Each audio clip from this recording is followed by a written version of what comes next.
Zoom. Pechuporã, bem-vindo ao podcast Litoral Voto a Voto. Episódio de hoje, uma entrevista exclusiva com o deputado estadual pelo PSL de São Paulo, Tenente Coimbra.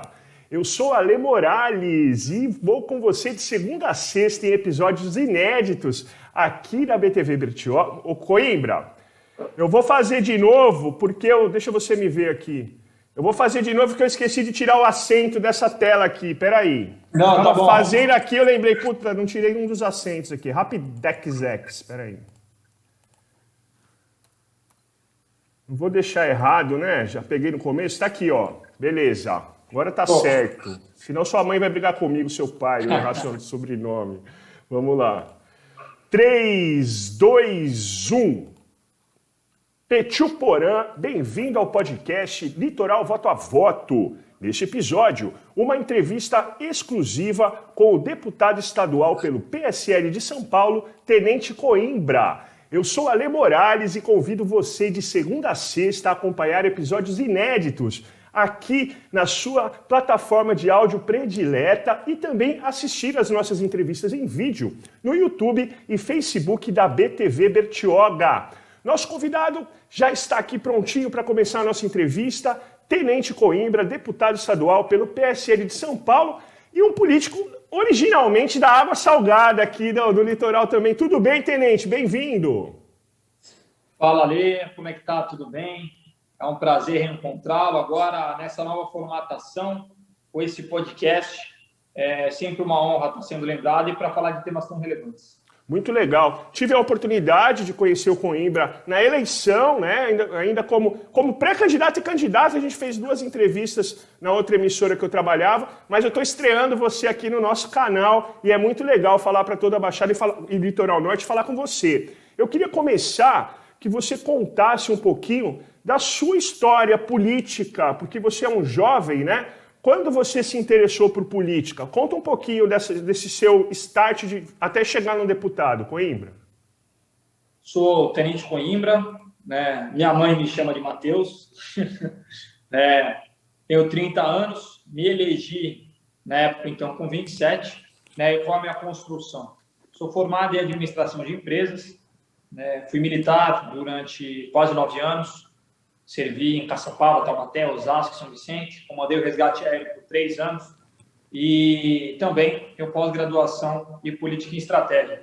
E antes da parte das forças propriamente dito, fui garçom, fui gerente, fui animador de festa. Então, desde pequeno, aí sempre na batalha. E sempre gostei de política, sempre entendi que a política, inevitavelmente, você gostando ou não, é um fator que muda determinantemente a sua vida. Né? E temos que utilizar ela da forma correta. Em 2018 foi um ano ímpar, né? Porque nos anos anteriores, proporcionado pelo impeachment da ex-presidente Dilma e pela Operação Lava Jato, as pessoas começaram a dar mais valor à política e eu não fui diferente. Embora sempre tenha gostado, a partir daquele momento onde se trouxe à tona mais uma questão de mídia, mais uma questão de como a política ela estava sendo usada da forma negativa, isso me fez eu me interessar mais por política, consequentemente fiz uma pós-graduação na área em política e estratégia. Eu comecei a acompanhar. Em 2018 surgiu um interesse, né, um convite. Eu falei, por que não? Né, como já fazia parte de alguns movimentos, a gente fazia algumas manifestações contra a corrupção e posteriormente até pró-Bolsonaro, né, e surgiu um convite, uma possível candidatura. E eu tentei, e ao longo dessa jornada, em 2018, falei, vamos fazer de um jeito diferente, né? Sem fundo partidário, sem empresário, sem dever favor, sem nada, né? Sem aparecer na TV, nem aparecer na TV eu apareci. E com ideias, ideais, amigos que acreditaram no projeto, e pelo intermédio da rede social também, que serve para baratear uma campanha, graças a Deus, no ano de 2018, eu consegui me eleger como deputado estadual. Como deputado estadual, entendendo que as Forças Armadas, né, há mais de 20 anos não tinham um representante dentro do Estado, eu tive uma atuação muito forte, né, principalmente na bandeira da segurança pública, que aí entra a parte policial, mas também nas defesas dos valores que, infelizmente, estamos perdendo ao longo do tempo. Né? E aí começou a nossa atuação em N frentes. Mas esse é mais ou menos o resumo da minha história. Quando você resolveu, você é um garoto que estudou muito, né? Desculpa a palavra garoto, porque eu quero falar dos seus pais. Quando você resolveu ser candidato e tudo mais, o que seus pais falaram, seus amigos mais próximos ali? Porque a política é bem demonizada, você sabe disso. Virou político, virou ladrão, né? Praticamente uma cola, assim, difícil, né, de lidar, né? A gente estava um pouco mais acostumado, meu pai ele foi vereador anteriormente, né? Então, como é o nome do seu pai? Meu pai é Dionísio, o nome. Ele foi vereador. Então, inevitavelmente, a gente já estava acostumado ao lado ruim da política, né? Que muitas das vezes são esses estigmas sem nem te conhecer. E na época, quando eu falei, pai, e acho que um pouco por isso, eu via a luta dele, eu via a batalha dele, eu falei, opa, né? Deixa eu procurar entender. E gostava, só que mais ou menos, de política. Acho que foi no ano de 2017, no ano de 2016, que eu acabei me aprofundando e me interessando mais. E aí, quando eu contei para ele, a primeira reação, ele falou, você tá louco, né? Porque, falou, o pai nunca tentou isso, né? Você, sem antes querer ser vereador, sem nada. Ele falou, sai de vereador, o pai te ajuda. Eu falei, não, a ideia não é entrar por entrar, a ideia é entrar com uma possibilidade de fazer uma mudança. A gente sabe que o Legislativo Municipal, às vezes, as mãos ficam amarradas, né? E eu falei, se não conseguir, vida que segue, né? Ele falou, então vamos junto. E graças a Deus, essa minha mãe também, a mesma coisa. Então, a confiança que minha família deu, e minha família, por já ter um entendimento um pouco, tal, eles fizeram campanha, iam na rua, dia a dia, pedindo voto, até porque eu não tinha gente para fazer campanha, né? Eu contratei 8 pessoas, né, para ir para a rua, um efetivo total de 15, que juntava com os amigos, né, com família. Essa era a minha equipe. Para uma campanha de deputado estadual, é praticamente, o pessoal vai falar, impossível, né? É uma campanha que não se faz nem para vereador, é uma campanha de conselheiro tutelar, quase. Verdade. Bem reduzida, né? 15 pessoas na rua, dividida em 3 turnos. Então, era um carro. A pessoa ela ia com o próprio carro. A única coisa que eu pagava era gasolina, né? Mas não tinha condição de locar carro, não fiz jingle.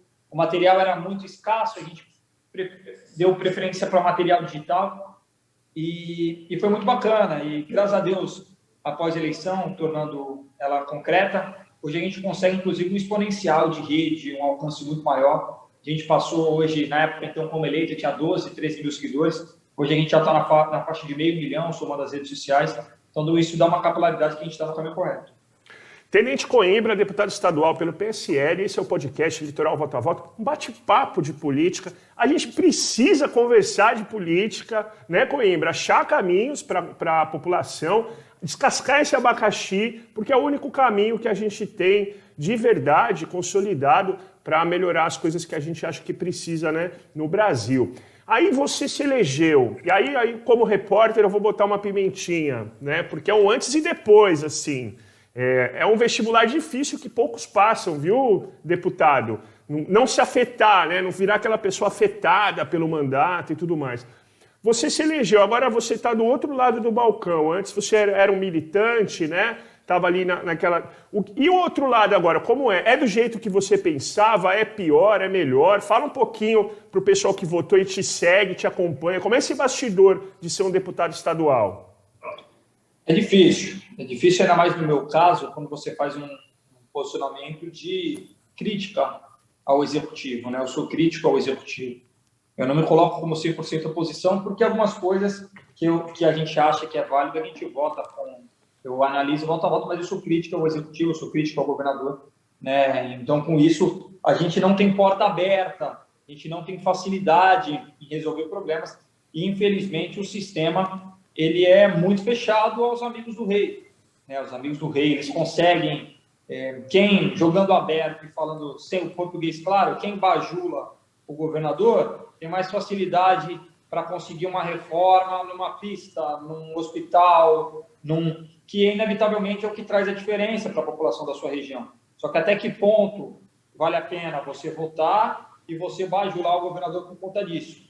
Então, essa é uma questão que é difícil. Hoje eu sou um deputado que eu, por exemplo, falo com tranquilidade que não tenho um cargo no governo, né? Porque eu sou de oposição e não tenho interesse em ter cargo no governo. Eu tenho interesse em ter minha autonomia para decidir e votar aquilo que eu entender que seja o melhor e o mais benéfico naquela situação, né? Então, a gente acha, no começo, que pode mudar o mundo, né? Com um deputado só, é um pouco aquela esperança, né? Aquele idealismo. E, infelizmente, a gente vê que o sistema trava um pouco, sim, né? Por isso que a gente precisa cada vez mais de deputados compromissados. Uma andorinha só não faz verão, é uma verdade. São 94 deputados. A gente precisa de cada vez mais deputados compromissados. Estou falando que eu sou o único? Não, tem dezenas de deputados compromissados. Mas, infelizmente, tem uma boa base, uma boa parte que não vota como entender, ou se não faz um teatro de tesoura e depois, na hora do voto, muda a sua concepção. É um pouco complicado nesse sentido. Tenente Coimbra, queria te perguntar ainda sobre da atuação na Alesp.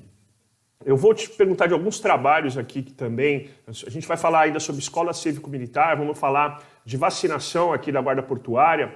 Eu queria te perguntar, da Alesp, você é do PSL, você é um deputado bolsonarista, né? No entanto, as suas postagens, elas são muito educadas, vamos dizer assim. Você não é um cara agressivo do mal. Não sei se eu estou conseguindo me expressar, né? Sim. Porque tem uma galera que é homofóbica, sei lá, usa... Às vezes está certo na questão, mas erra na forma, né? Vamos dizer assim, né? O que você pensa dessa agressividade, dessa brigaiada? Tem um caminho para as pessoas conseguirem conversar? Ou não? É porrada mesmo, é fogo, porrada e bomba. Eu acho que cada pessoa tem um perfil. O meu perfil é diferente. Eu faço um perfil de construção. Eu sou um deputado de direita. Você falar, você se considera um bolsonarista? Não. Eu acredito no presidente Bolsonaro. Isso não significa que eu sou bolsonarista. Eu sou crítico aos erros e elogio os acertos, né? Eu não faço um apoiamento cego. O governo tem erros? Tem erros, sim. Ele tem que ser melhorado? Tem que ser melhorado. Tem que ser corrigido? Tem que ser corrigido. Tem acertos? Tem, muitos, né? E a gente tem que pontuar linha a linha, porque se deixar por uma parte da população e uma parte da mídia, vai falar que o governo só tem erros. E se deixar por uma parte da população, também vai falar que só tem acertos. E não é assim, é uma realidade. O ser humano erra, as pessoas erram. É muito fácil você ser técnico após o jogo, identificar, mas no momento da ação, numa tomada de decisão, numa urgência, você não tem análise completa dos fatos, você não sabe o que vai se suceder no futuro, e às vezes as pessoas erram. Eu erro, já errei em algumas votações que me arrependi, já acertei em outras quando falaram que eu estava errado. Então, isso tudo faz parte, sim, e a gente tem que ter humildade e reconhecer. Eu sou sempre a favor do diálogo. Sou um deputado de direita, não gosto, né, para mim não combina num projeto de país, num projeto de nação, uma ideologia de esquerda.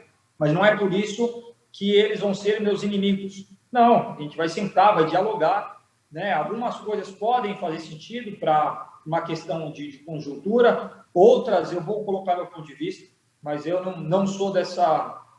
Posso falar, cada um tem seu perfil, tanto pessoal como posicionamento, e como busca política também, e até nicho eleitoral, né? Mas o meu perfil não é o perfil de confronto, não nego um confronto, caso ele precise ocorrer, né? Às vezes a gente bate mais firme, sim, mas a gente bate mais firme dentro de critérios técnicos e de posições ideológicas, né? Eu não acho válido algumas batidas, por exemplo, com características físicas, ou algumas batidas sobre opções, ou calças apertadas, por exemplo. Essa é uma. Eu bato. O governador, para mim, é horrível. É um péssimo governador. Eu vou bater dentro da questão técnica. Tô cagando se ele vai estar usando calça, cueca, calcinha, sunga, boné. Isso é bem diferente para mim, né? Mas cada um tem sua forma de diálogo e cada um tem a sua formatação de passar o seu pensamento, né, e a sua crítica para a população, né? Perfil. Quero te perguntar da política paulista, porque aconteceu eu que cubro política há um tempo, uma coisa inédita. Eu não cubro tanto a Alesp, mas a gente acompanha, né? que é o PSDB se juntar com o PT para fazer a eleição da mesa, né? Como é que está aquela Alesp, deputado? O PSDB e o PT estão só foi uma junção para uma eleição? Eu estou falando porque o PSL tentou, né, uma eleição à mesa e não teve sucesso, apesar de, se não for a maior bancada, é uma das maiores bancadas, né, da Alesp. Fala um pouquinho da política da Alesp. A minha visão tá errada ou aconteceu isso mesmo, deputado? Aconteceu isso, e isso não é de hoje, né? Já há algumas décadas o PT e o PSDB eles são aliados dentro da Alesp, em busca de cargos, em busca de espaço, muitas vezes para fazer algum tipo de malandragem, jogando bem aberto e sem medo de falar, né? Porque aqui a gente fala na lata. O PT constantemente ele finge que vai bloquear alguma pauta do PSDB, ele anuncia que vai travar e faz tudo para dar quórum, né? Ele está no plenário, dá o número de deputados, ele adianta alguma votação, ele sinaliza com o governo. Então, constantemente, o PT e o PSDB estão juntos. E foi aquilo que eu falei no começo da entrevista. Eu prefiro me posicionar contra e não ter nenhum espaço e diminuir minhas opções de fazer política do que contra o nosso idealismo. Então, no primeiro ano da nossa legislatura, em 2019, tentamos a candidatura da deputada Janina Pascoal, e no ano de 2022, no segundo biênio, tentamos a candidatura do Major Meca. Já sabíamos que íamos perder, né, era um fato, mas a gente perde, morre atirando, mas não se alia com quem a gente acredita que tanto mal faz ao povo de São Paulo. O podcast Litoral Voto a Voto não tem nada contra alianças partidárias, é só uma observação política, né, histórica, de votações da Assembleia do Estado, da nossa Alesp. Mas é importante, porque o PSL criou um terceiro movimento lá dentro da Assembleia, né? Isso é uma novidade política, que há muitos anos a gente não via alguma turbulência, vamos dizer assim, a Alesp, governo do Estado. Agora que tem deputados pedindo impeachment, fazendo uma coisa mais crítica, mas isso não era comum, não. Mas é importante a gente trazer essa informação, porque o próprio militante de esquerda, ele precisa saber que quem colocou o PSDB na presidência da Alesp e por conta da presidência da Alesp é por isso que não é pautado no impeachment do Dória, foi o PT. Hoje aqui na Baixada, o pessoal precisa saber que hoje três representantes da Baixada fazem parte da mesa da Alesp, né? Então, são posicionamentos, cada deputado tem o seu, cada pessoa tem o seu, mas ele precisa, inclusive, fazer essa prestação de contas. Como é que um deputado que é crítico do governador, né, critica o Dória, vai lá e vota no presidente da Alesp, que é do partido do governador, sabendo que ele não vai pautar o impeachment do mesmo, pelo menos para debatermos, ou pelo menos para ele se justificar de compras superfaturadas. Não vou falar superfaturadas, porque eu não tenho a comprovação, de compras suspeitas, né, corrigindo,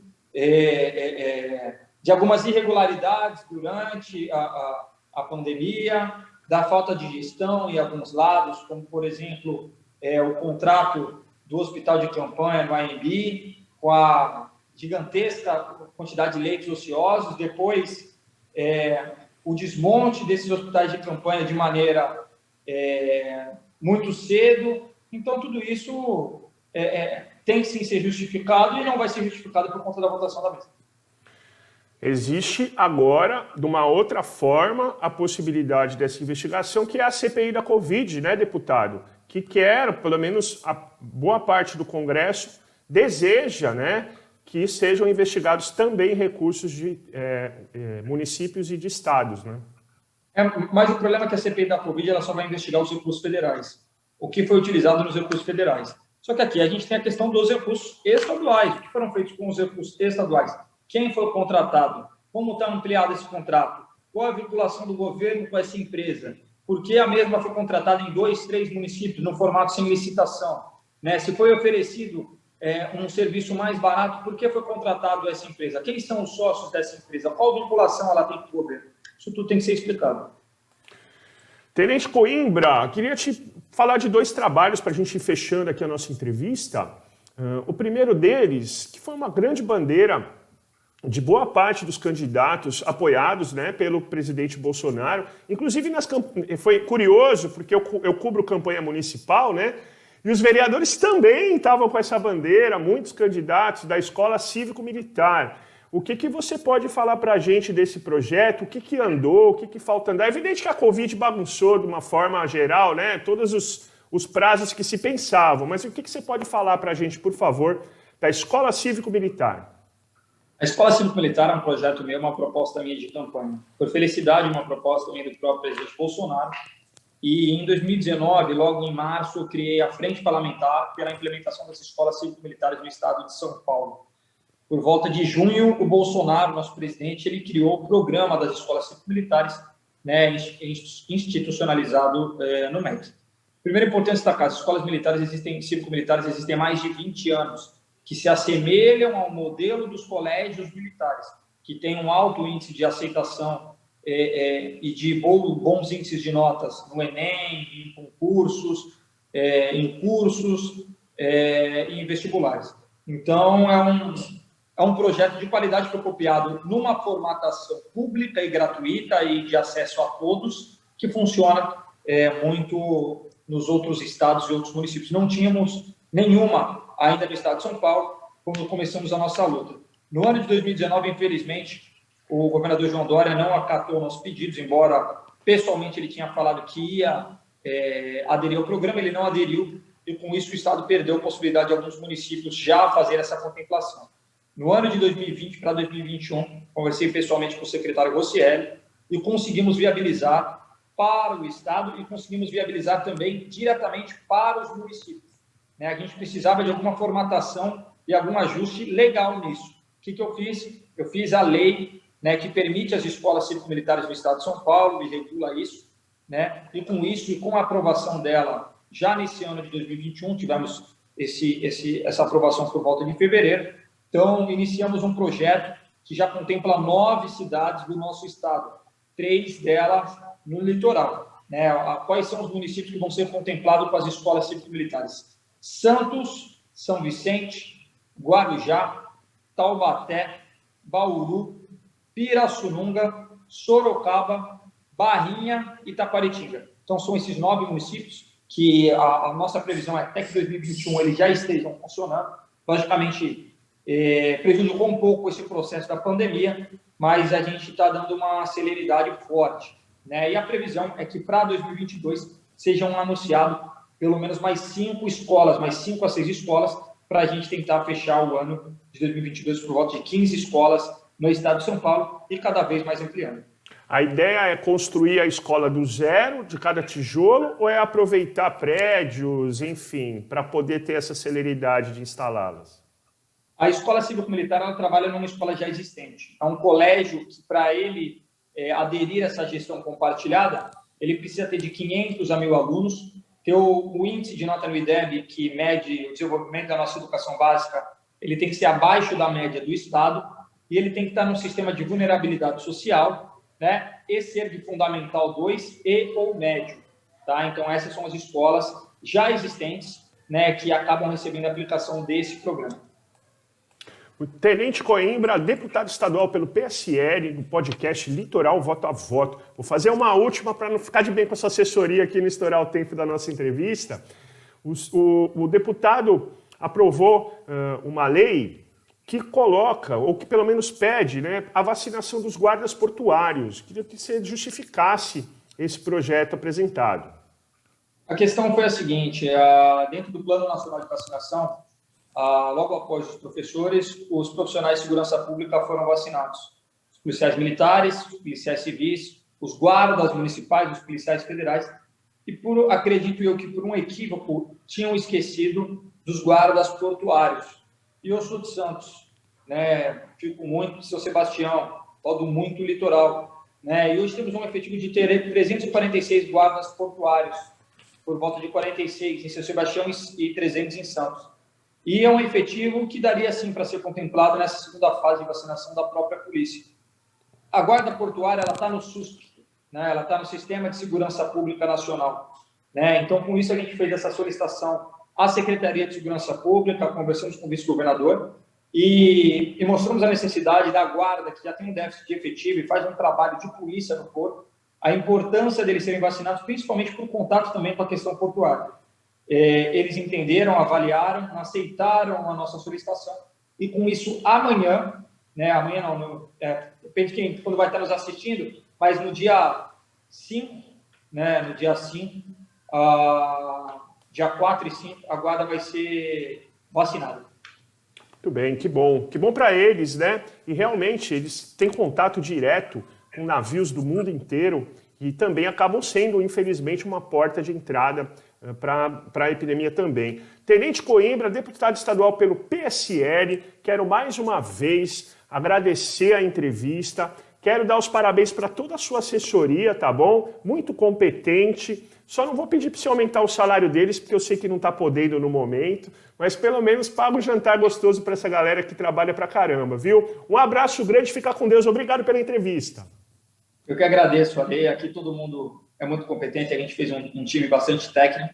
Fizemos, inclusive, um processo seletivo no início do mandato para contratar as pessoas, tá? Então, de maneira sem... Alguns, logicamente, a gente conhecia antes, tinha confiança, mas hoje eu considero que metade da equipe veio desse processo seletivo, né? Não os conhecia antes, então com isso a gente tem uma qualidade técnica bastante bacana aqui dentro do gabinete. Então agradeço suas palavras aí para toda a equipe, agradeço a oportunidade de estar falando aí nesse podcast e me deixo à disposição a todos que nos escutaram e nos assistiram para entrar em nossas redes sociais, pode fazer qualquer questionamento, tirar qualquer dúvida ou qualquer crítica, estamos sempre abertos a feedbacks negativos também, que são oportunidades da gente melhorar, né? Então é só acessar, jogar Tenente Coimbra, eu vou ter um prazer, né, em conversar com você.